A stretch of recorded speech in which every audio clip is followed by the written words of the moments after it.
Hello? Excuse me, this could be important.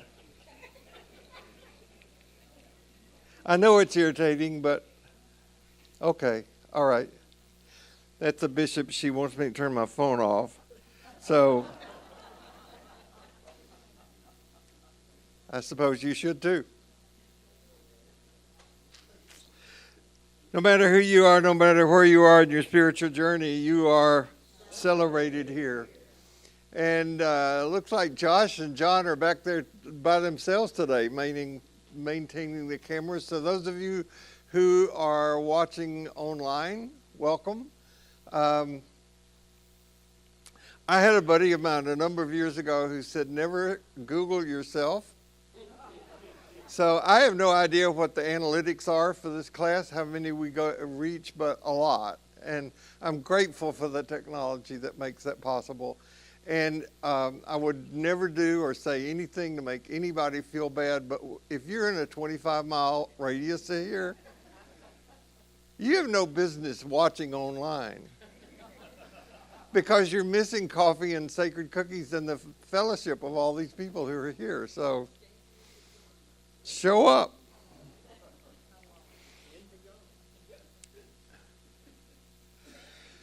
So let's begin in silence. If it helps to close your eyes, you can do that. Just do what's required for you to be open, to be present, just to be here. And may grace be in our heads and in our thinking. May grace be in our eyes and in our seeing. May grace be in our ears and in our hearing. May grace be in my mouth and in my speaking. May grace be in our hearts and in our understanding. And may grace be at our ends and at our departing. And may, because of what we do here today, there be contributions to our growing in patience, tolerance, kindness, and love. So the title that I have given to this talk today is Courage and Wisdom. And I took those words from one of my very favorite hymns, which was written by a person who, though I never met him, had a very profound influence on my life and tangentially on this church. I'm going to talk about those two things before we're done. As I mentioned last week, I intend today's teaching to be a continuation of what I began to teach last week about fear, dealing with the pervasive anxiety that seems to blanket our country right now. It's on both sides of the Great Divide, and for diametrically different reasons. So I am going to give you a 150-word summary. I know you think I can't do that. It's good, but I worked on it, of last week's teaching, which I called Riding the Waves with Nervous Nellie. And after doing this 150-word, I'm going to give it like a 35,000 viewpoint of the sacred stream, just to reacquaint us with it briefly, and then more about where we are specifically in this moment and how a religious and faith-based approach can be useful to us in dealing with that. So here's the summary. I cited something that is key in the writings of Jim Hollis in saying that, namely, when we wake up, we have to choose each morning which of two companions we will live with that day, either lethargy or anxiety. Both religions and governments use fear as a control tactic and fear as a way to convince people to join their side. Fear of punishment, fear of being ostracized, fear of lack being the three chief. I also said last week that we humans fear a new experience more than anything else. Not new ideas We can pigeonhole ideas, experiences, or something different. The only way we can ease our fear is to acknowledge it and to look deeply into its source. And the qualities required for this are honesty, openness, and a willingness to act on what we learn from this process. And I ended by saying that Jesus in his life and his teachings shows us that God protects us from nothing but sustains us in everything. When you get the summary, you will see that is exactly 150 words. Okay, now for courage and wisdom. The word courage doesn't mean to buck up. It doesn't mean grin and bear it. It doesn't mean big boys don't cry or any of those euphemisms. The word courage has its root in the word cur, Latin word cur, which is the word heart. So spiritual work means that we have to open our hearts.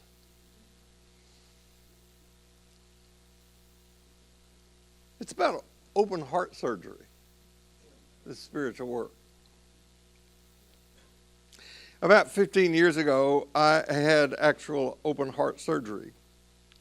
And I wished at the time there had been like an owner's manual. I saw a meme this week. Do gun manuals have a troubleshooting guide? That's not a matter. I was extremely lucky about having my quadruple bypass surgery here in so many, many ways. That my condition was diagnosed when it was just absolutely fluke of luck that it got diagnosed, because I had gone in for a bronchial exam, and the one who read the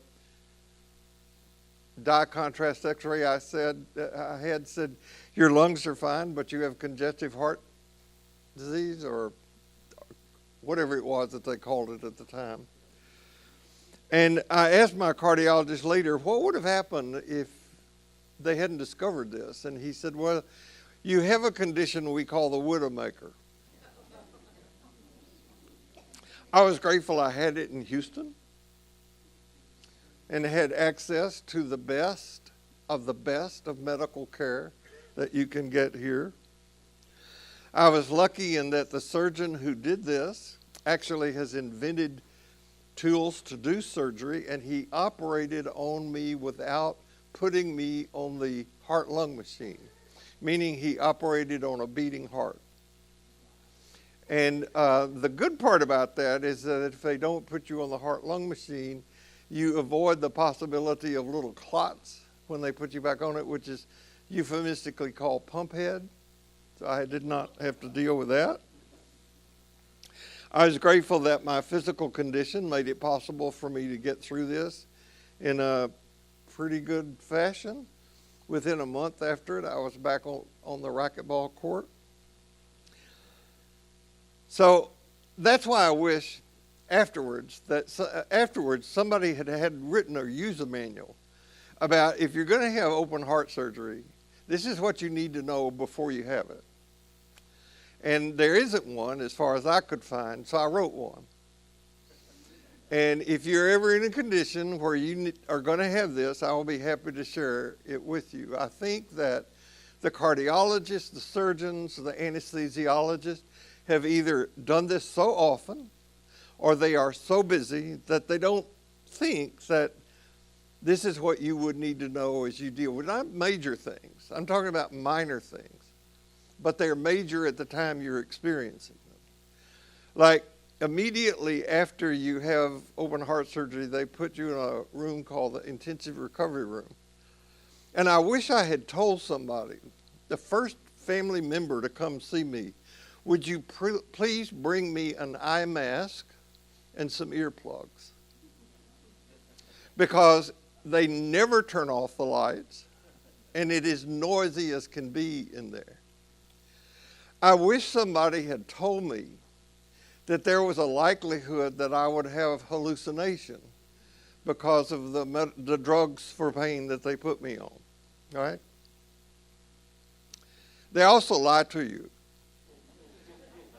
about this. They when you're in this room and when you're just barely awake, they put this thing in your hand and say, this is a pump that you can pump and it will give you as much pain medication as you need, which is a lie. They carefully meter what they will give you, but you have the illusion, this must be doing some good. I wore the thing out. There was a Chinese family that had a birthday party in the space at the foot of my bed. Seriously. 24 hours later, when they were prepping me to take me to a regular hospital room, the nurse that had cared for me, whose name was Hope. Yeah, the surgical nurse's name was Faith. I'm not making this up.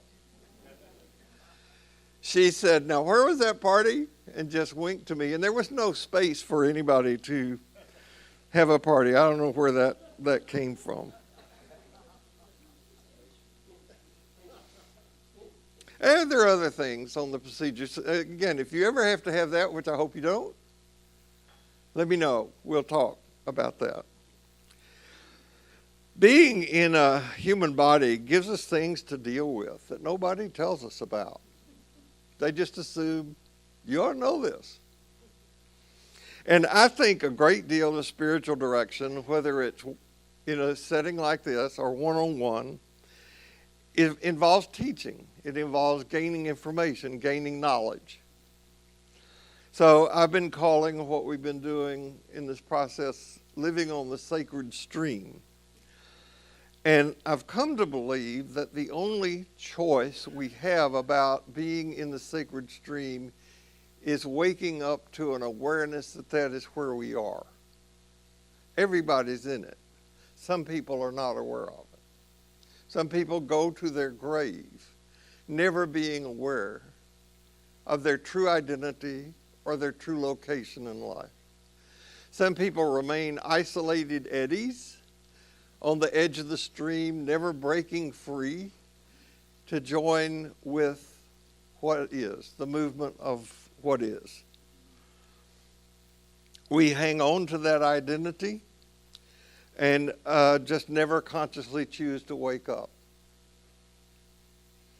Once we do wake up to being in the sacred stream and consciously choose to participate in the process of our being and becoming, we soon discover that it is not all smooth sailing.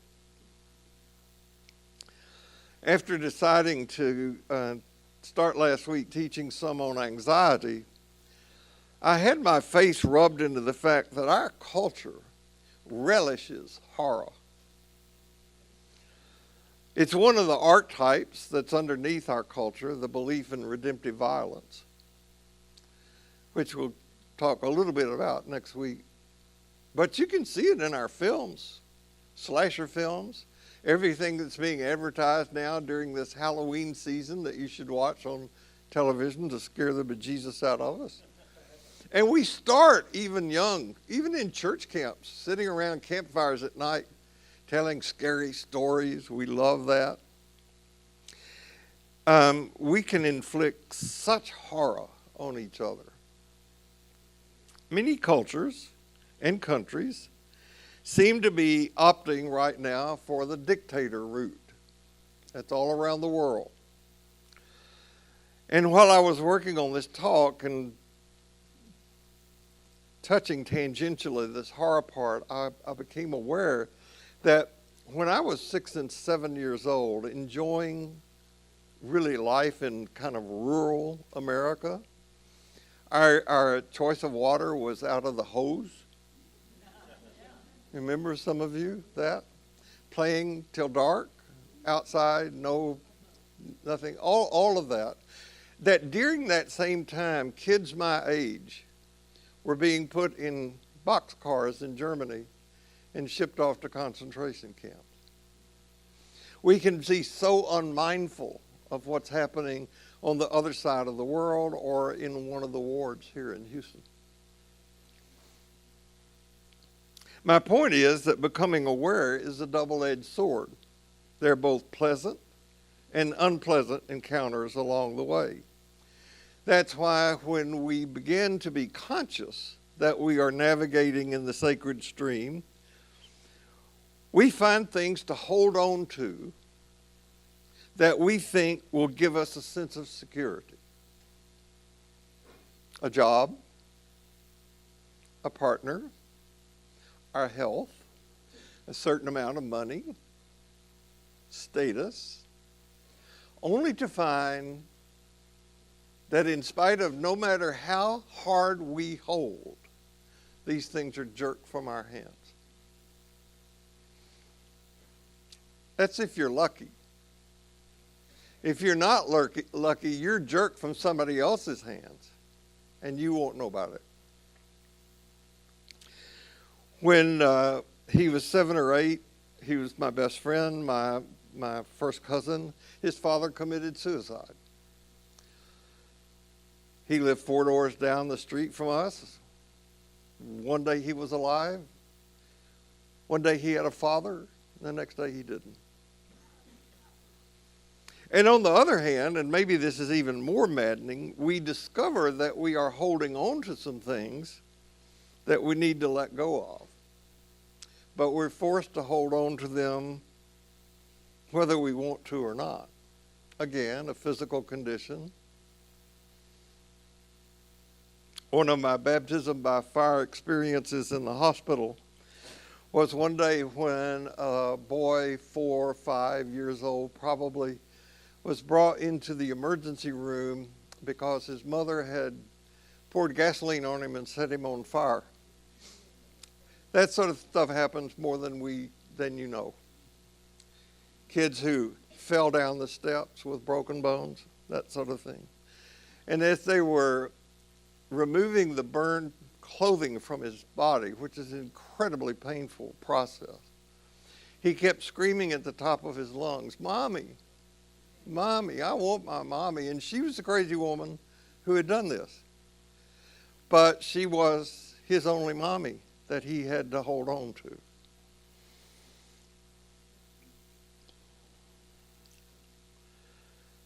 All of our lives are full of unexpected twists, things coming to an end that we wanted to last forever, challenges that we wonder if we can endure this or not.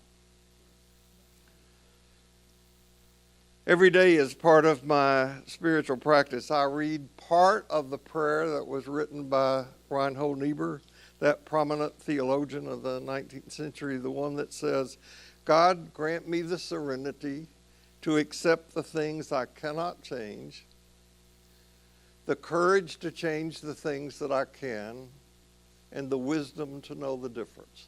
It's a longer prayer, but that's the first part of it. I don't know about you, but some of my most frustrating moments in life have come from those times when I have tried to change things that I knew I could not change. But I kept trying to change them nonetheless. I'm sure you've never done anything like that. You've never had an argument with your spouse that you knew you were not going to win, but you persisted. I also, as part of my daily practice, do these things. These remembrances, as they're called from Buddhism. I'm the nature to grow old. I cannot escape growing old. I am of the nature to have ill health. I cannot escape having ill health. I am of the nature to die. I cannot escape death.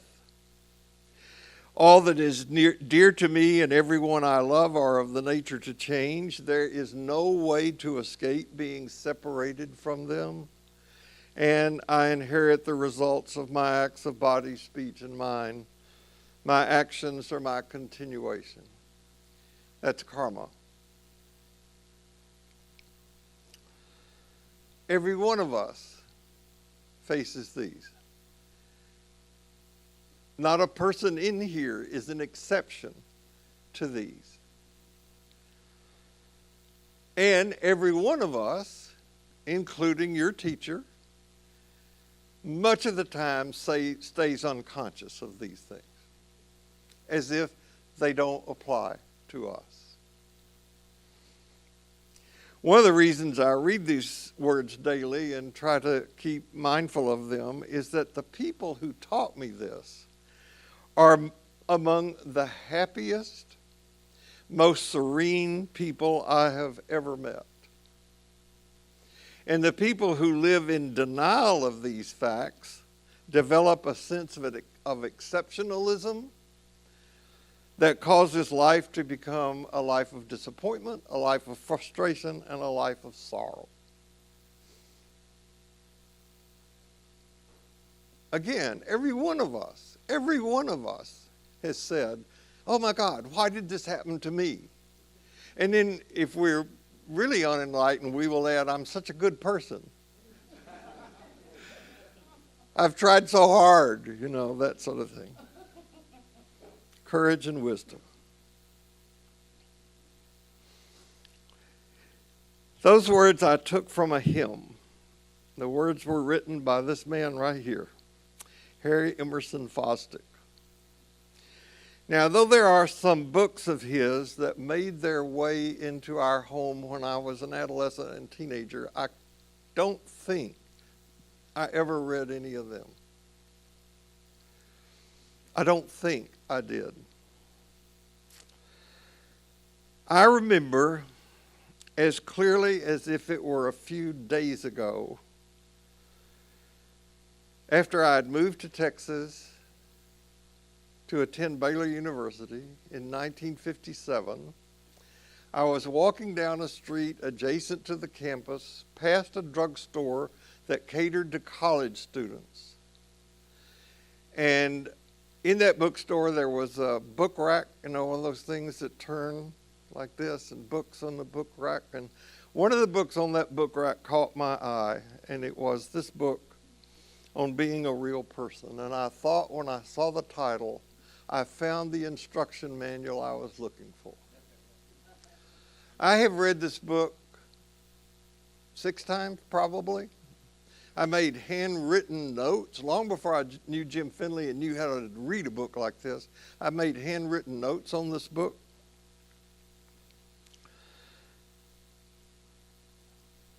I can't tell you how powerful an impact this book has had on me. I don't think I would be standing here doing this if it were not for having read that book. Fosdick is the one who gave me the idea of putting religion and spirituality together in the first place. And he opened an absolutely new world to me. Now, ironically, if it weren't for Harry Emerson Fosdick, this church wouldn't be here. Not that church across the plaza, looking the way it does. Now, I could spend the rest of my time telling his story, but I'm going to try to be brief. Fosdick became a very popular preacher, and though he was a Baptist, he became the leading spokesperson for the liberal movement in 1919. They were called modernists then, not liberals. So in the 20s and the 30s, there was a fundamentalist, beginning about 1919, there was a fundamentalist movement that broke out in full force at Princeton, and they went after Fosdick with a vengeance. And they got him fired. He was a Baptist, but he was preaching at the First Presbyterian Church in Manhattan. And after he got fired, he went briefly to a Baptist church in Manhattan. I encourage you to read his Wikipedia article about him. I'm not making any of this up. Their efforts to silence Fosdick backfired, because though they were successful in getting him fired from First Pres in Manhattan, He eventually became the preaching minister of the famed Riverside Church in Manhattan. Now, in a world that no longer exists, during this time, both when he was at First Presbyterian Church, more when he went to the interim church, and certainly after he went to Riverside, the New York Times sent reporters to the church to listen to his sermon and reported about it the next day in the newspaper. Can you imagine that? But that's actually what happened. Fosdick's sermons were that powerful, that galvanizing.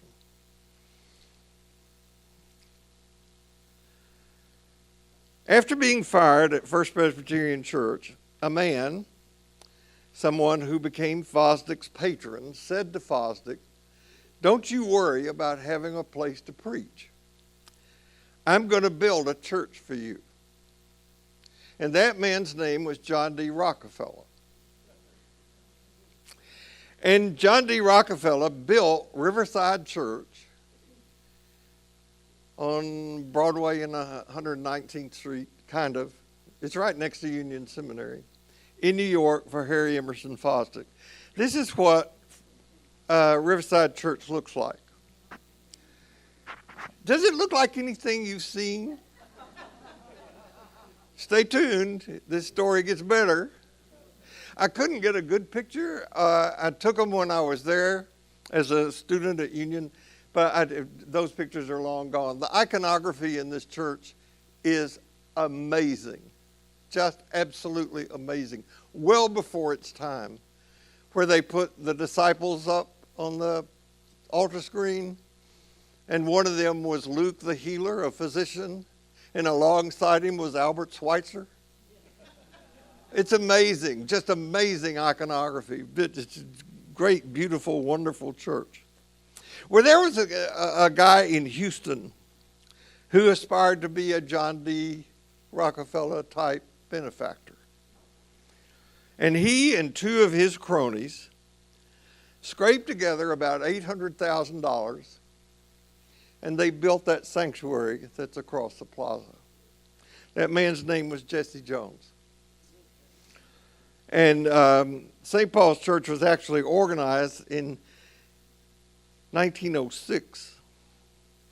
I have here a copy of the centennial book for St. Paul's, celebrating St. Paul's 100th anniversary. This is a marvelous book, just filled with stories and photographs and insiders' information about the church. If you act quickly, you can have a copy of this book. We found 20 of them in the stored here, and you can have one today for the measly price of $25. This is a steal. This is a great book. If you want to write a check, you write it to St. Paul's, otherwise cash. Arlene Wells is sitting at the back to take your money. We have only 20 of these. I love mine. I love getting it out and looking at it, and you get first close-up pictures of all the stuff if you act quickly. And if you order before midnight,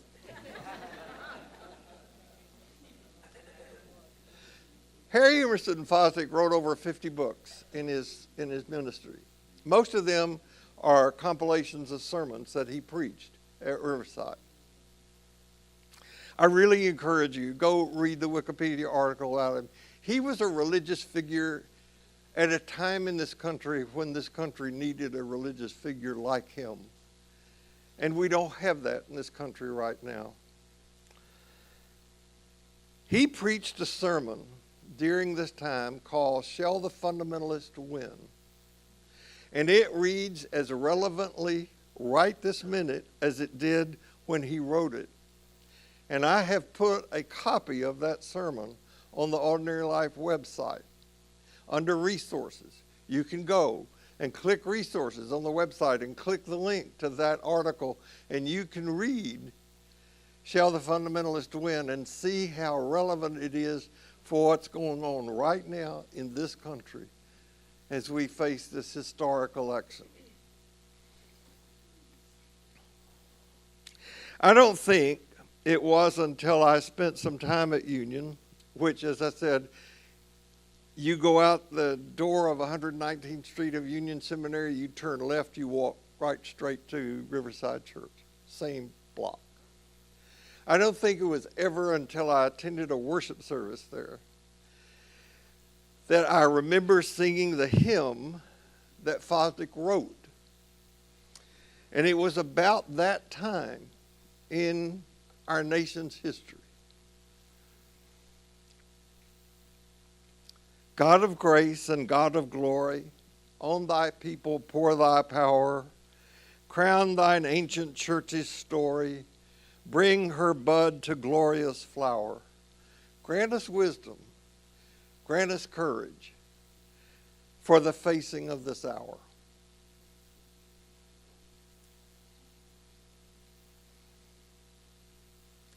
The refrain of that hymn, each verse builds,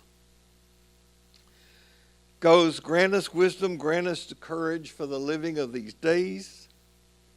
Grant us wisdom, grant us courage, lest we miss thy kingdom's goal, which is not up there or out there, it's here. Grant us wisdom, grant us courage, serving thee whom we adore. Now, folks, I don't think I'm under any illusions about the teachings I offer here. There's no need for me to try to convince any of you not to be a fundamentalist. None of you is. I don't think I need to convince you that living under a dictatorship is a bad thing for the majority of people who live or who have ever lived under those conditions. What may be helpful for us is to become more aware that we live in a culture. We also live in a world, but I'm talking now specifically about this culture. We live in a culture where an increasing number of people, for reasons that seem incredibly valid for them, choose to live under a dictatorship. They feel like life has been unfair to them.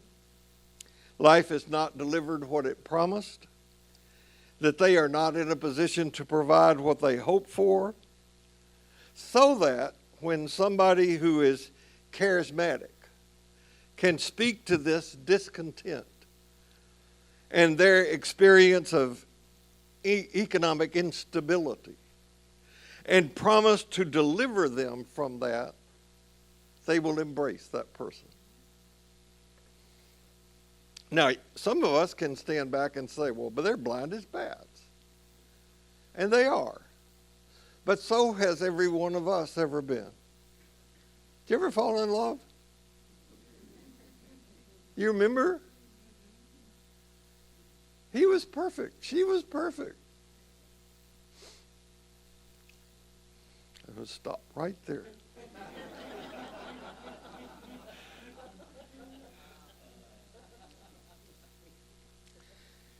The church should not be partisan, but following the teachings of Jesus would lead anyone who teaches in his name and spirit to denounce anything that sounds like fascism. Attacking the members of one's own country is immoral. Promoting racism is immoral. And history is clear. I was taught one of the reasons we study history is so we won't repeat its mistakes. History is clear that the tactics of racism and attacking one's political enemies has led to the worst atrocities of the 20th century. Go back to the 6th Remembrance. We reap what we sow. Now, if you look at history, the conditions around the world in many places and in this country are ripe for a dictator. Now, I don't want to say anything to be part of a scare tactic. I want us to be clear-eyed. My long-held conviction is that what's at the heart of spiritual practice is developing the ability to see what is. You know, our normal template for courage leads us to see something like a superhero. Those are very popular in our culture right now. That speaks to a need that people have of relinquishing personal responsibility and looking for the hero to come in and rescue. The superhero dashes into the building and saves children from a burning fire. Superhero goes into combat and saves his buddy from combat. It's the kind of thing the person gets a Presidential Medal of Honor for. But as I said, the word courage means to have heart, to take heart. It doesn't necessarily mean to do any more than to make conscious those values we say we believe in, and then bring those values into the living of our lives, to paraphrase Fosdick. To be courageous is to be true to who we are. And as Jesus said, who we are is a child of God, just like him.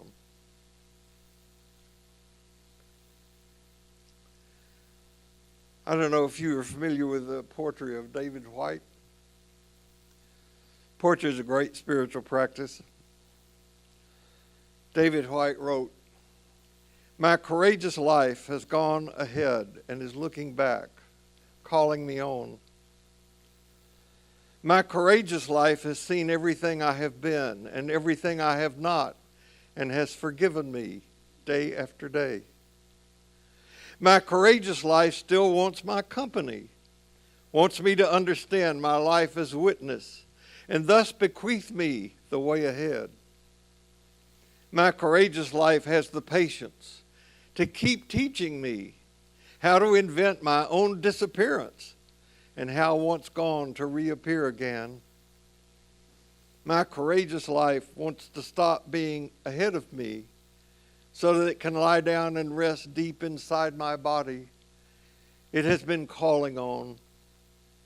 My courageous life wants to be my foundation, showing me day after day, even against my will, how to undo myself, how to surpass myself, how to laugh as I go in the face of danger, how to invite the right kind of perilous love, how to find a way to die of generosity."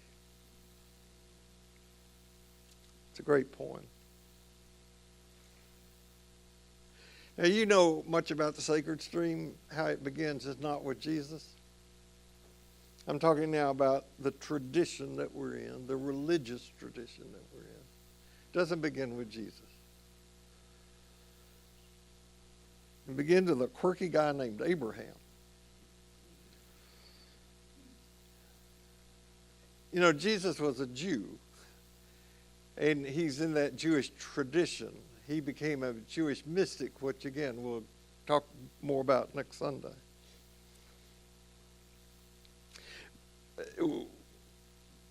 Jesus' Jewish mysticism is so central to our being in the sacred stream with awareness about courage and faith. Now, just to remind those of you who know the story and some of you who don't, Abraham was called by God to leave his homeland and go to a land he didn't know. None of us is comfortable with that. We want to program the GPS to take us exactly where we want to go. But this guy Abraham became father not only of the Jewish people, but all the Abrahamic traditions, which is Christianity, Judaism, and Islam. So Abraham sets out on a journey in response to a call from God. God was experienced by Abraham, not thought about. So over the years, I have said that the one thing I would most like to be remembered for about my teaching here when I'm no longer here is that God is not up there. God is here. God is here. I would like to add to that I would also like to be remembered for the fact that this spiritual work is not about believing stuff. It's about being someone. It's about behaving in a particular way. We're on a journey. Or to use the sacred stream metaphor, we're in the flow. And that involves a leave taking from the shore as the individual eddies that we think we are to join with others on a destination that we do not yet know. Now, if you read the Abraham story in the book of Genesis, there is not a clue as to why Abraham was willing to do this. It doesn't say. Maybe Abraham's life stank or had become dull. Maybe it was oppressive. Maybe he owed a lot of money. Maybe he was filled with social misery. Maybe he yearned for something more. Why are you here?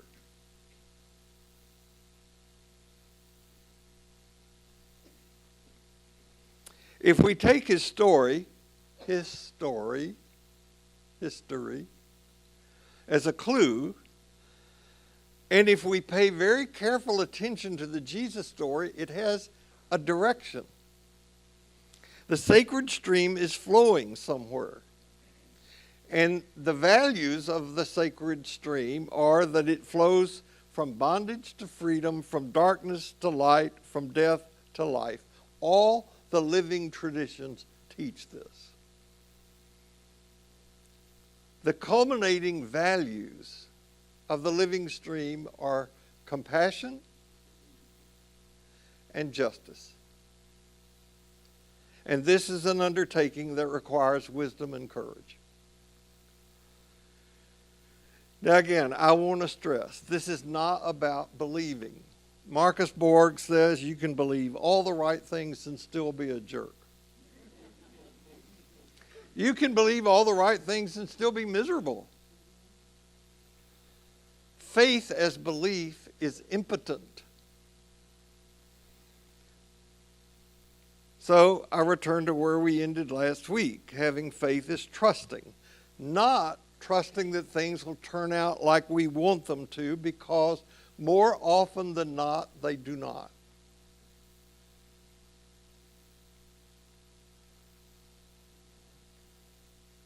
Now, neurologists who study their work and apply it to psychology say that things never turn out like we anticipate them to. They come close sometimes. Sometimes they come so close that we experience what's called deja vu. But they never come out quite like we think they will. Faith is trusting that no matter how they turn out, we're still in the flow. We can trust. Faith is radical trust in God. So that with this definition, the opposite of faith is not doubt. The opposite of faith is anxiety. Jesus taught it over and over and over again. So do all the mystics. Now, my experience is that when I nurture my relationship with the sacred, my anxiety decreases. I referred to Reinhold Niebuhr earlier. He had a younger brother, whose name was Richard. Richard Niebuhr was a profound influence on my teacher of theology, whose name is Gordon Kaufman. And Gordon Kaufman taught, based on Niebuhr's work, that there are 3 different ways we can see what is. We can see what is and see it as threatening. Now, that's the religion I grew up with. If I didn't believe the right stuff in the right way, God, it's going to get me for sure. This way of looking at life is what is driving 40 million people in this country to wish for a dictator.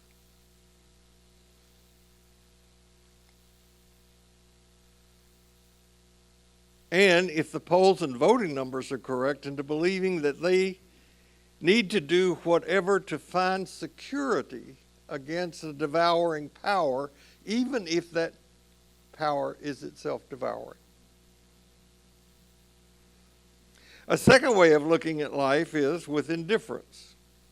But this way also invokes such a radical insecurity that the only way to deal with that insecurity is to build systems of security that give people meaning.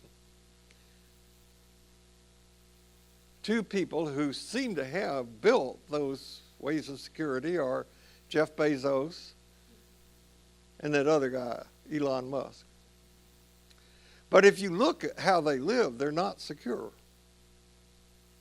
And we forget that the person who builds the prison is as much a prisoner as the people who are captive in the prison.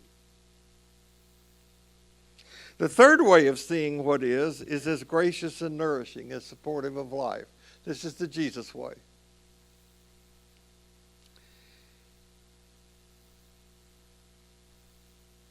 'Tis grace hath brought me safe thus far, and grace will see me home. That's not a Pollyanna attitude. It knows that we all grow old, get sick, and die. And it also knows that we can still see the sacred stream as supportive, gracious, and nourishing. If we're going to be in this tradition, we got to be like Abraham. Faithful to what has brought us safe thus far. That's trust. This is wisdom. This is courage. It leads us to see in a new way. And it leads us to work like hell for the values we see to be at the heart of sacred reality, compassion and justice, and to plant trees under whose shade we know we will never sit. The way of wisdom and courage is what life is about, a growing in wonder and compassion. If life is not about that, I don't know what it is about.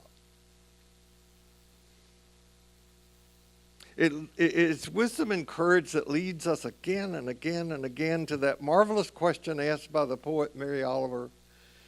The question is, what are you going to do with your one wild, precious life? And we cannot allow the outward circumstances, whatever they are, to answer that question for us. Dear God, grant us wisdom, grant us courage for the living of these days.